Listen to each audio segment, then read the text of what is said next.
Welcome to a conversation opportunity about our better hope in Jesus as the Christ from Open Heaven Ministries. And so how do you test a prophet? Well, if you read 1 John, you can read this later, or if you're online, you can read this at home and go through that. You don't have to look at it right now. I'll give you two questions. One, is Jesus the Messiah? Is he the Christ?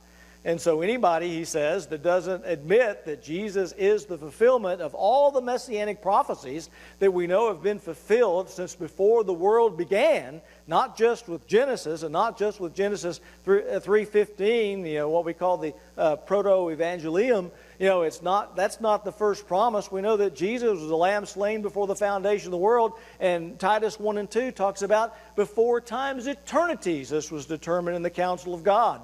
And so these promises come long before the creation of our earth when we're looking at that. And so if we don't understand, if there's any teaching that comes from any individual prophetically, truth-telling, that Jesus is not the Messiah and does not fulfill those scriptures and what Messiah will do in the future, then that's Antichrist. That is not the Spirit of the Lord, but is the spirit, as he calls it, of error. But then there's one other aspect of this. If you'll look over at this chart here, I'll show you.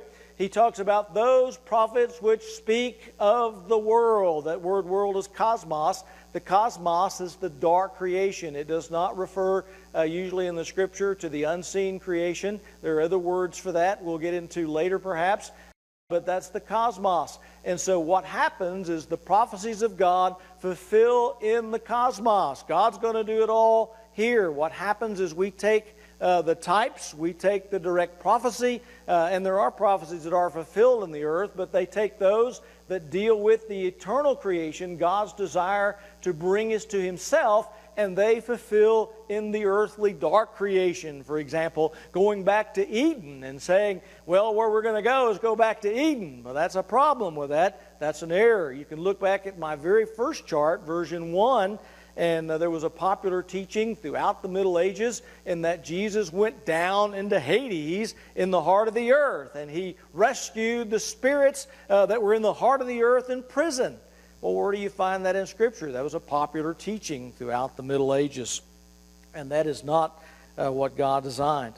And so we have to test the prophets. Number one, are they messianic in their teaching? Number two, where do you end up? Do you end up like Revelation 21 and 3, if you look at this chart, with God in heaven and the place He has prepared, with Jesus bringing us to Him, even perhaps with a millennial reign for 1,000 years, but then ending up in a new heaven and a new earth? Or do you end up somewhere on this earth again in some way? Well, in my mind, John's pretty well labeling it. Who's the false prophet? The guy that's not looking to heaven, the guy that's looking to say, hey, it's all here and it's going to fulfill here.